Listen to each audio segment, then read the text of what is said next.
आजमगढ़ के DAV degree college में गुरुवार की देर शाम रामायण कॉन्क्लेव के अंतर्गत रामायण का मंचन हुआ। इस दौरान रामायण के संबंधित प्रसंगों को कलाकारों ने भावपूर्ण मंचन कर लोगों की खूब तालियां बटोरी।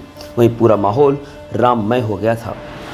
संगीत में इस कार्यक्रम में मुख्य अतिथि के रूप में रामानंद सागर के रामायण सीरियल में भगवान राम की भूमिका निभाने वाले अरुण गोविल मुख्य अतिथि रहे। वहीं इस दौरान आजमगढ़ के सांसद दिनेश लाल यादव निरहुआ, जिला जज संजीव शुक्ला सहित DM Vishal Bharadwaj, SP Anurag R, ADM प्रशासन अनिल कुमार सहित जिले के आला अधिकारी मौजूद रहे। इससे पूर्व कार्यक्रम का शुभारंभ अतिथियों ने दीप प्रज्वलित कर किया।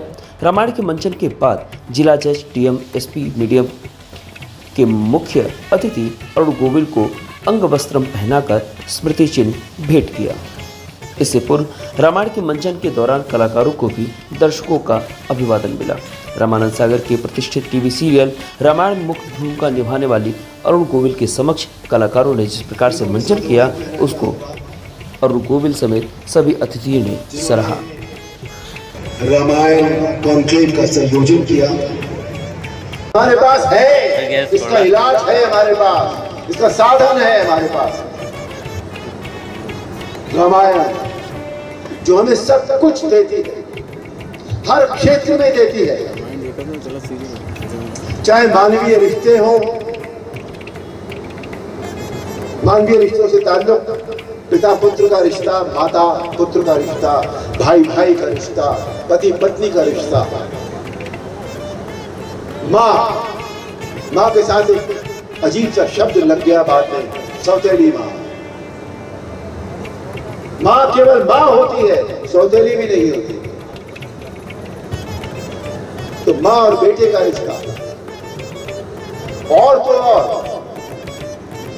दो शत्रुओं का रिश्ता भी कैसा होना चाहिए, वो भी हम रामायण से सीख सकते हैं।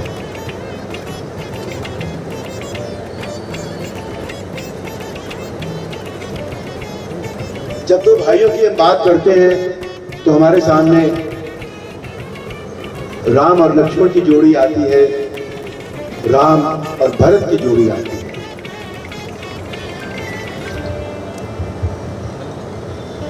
आपको याद होगा वो प्रसंग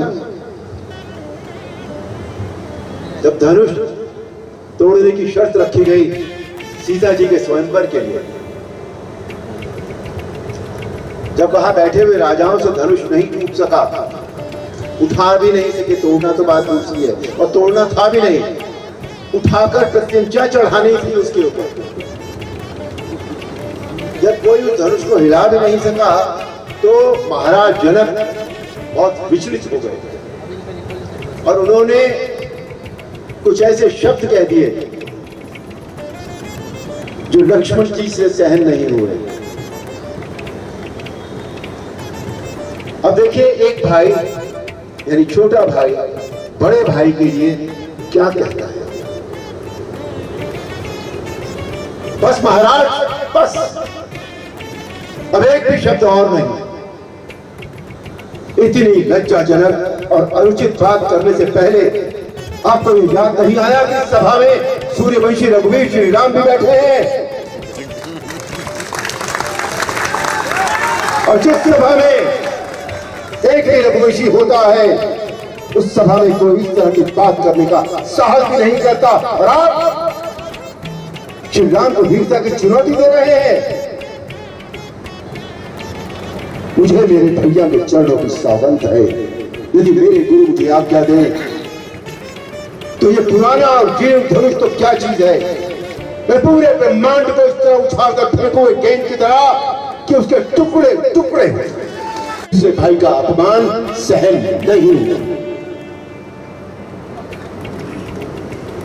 एक और भाई भरत, जब भरत जी जाते हैं राम जी को मनाने के लिए कि भैया वापस चलिए, जिस प्रसंग को हम भरत मिलाप का नाम देते हैं,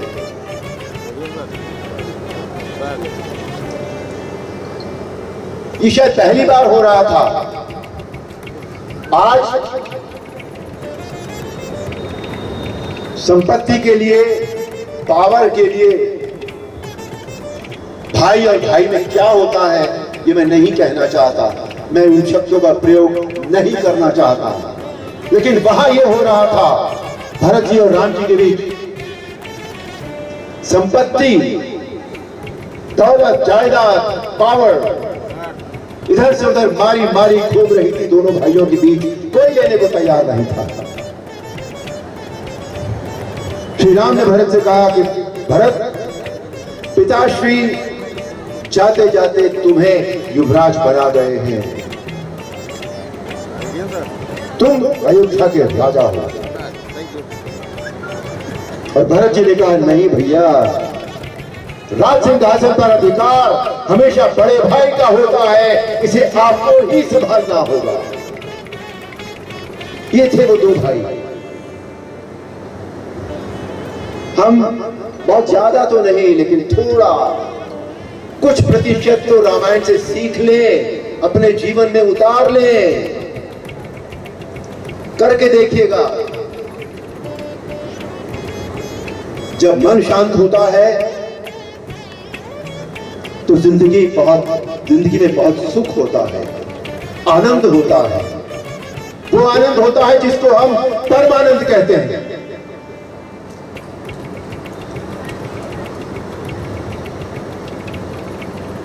माता कैकेयी ने राम जी को वनवास दिलाने की पूरी तैयारी कर ली। राजा दशरथ को दोनों वचन याद दिला दिए और राजा दशरथ कुछ नहीं कर सके। बता रहे ना, उसे ठीक नहीं आ रहे। और जब सीता जी को पता लगा, पति पत्नी का रिश्ता देखिए रामायण में, सीता जी को पता लगा कि श्री